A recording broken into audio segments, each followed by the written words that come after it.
Hey, it's Zach with Taiga Motors, and today I'm going to teach you how to pair your key using the Taiga Motors app. Step 1, make sure your app is updated to the newest version. Step 2, turn on the machine and wait a minute or two till it has fully loaded. Then you want to plug in the key.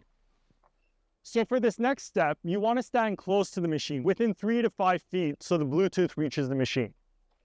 Step 3, open your Taiga app. Click Settings. Click Key Management. Click Vehicle Bluetooth to connect your vehicle.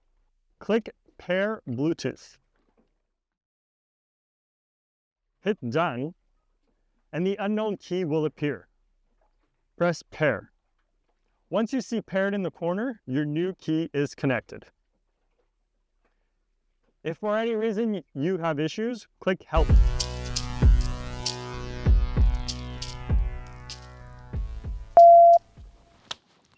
Step 2, maybe we just wait a bit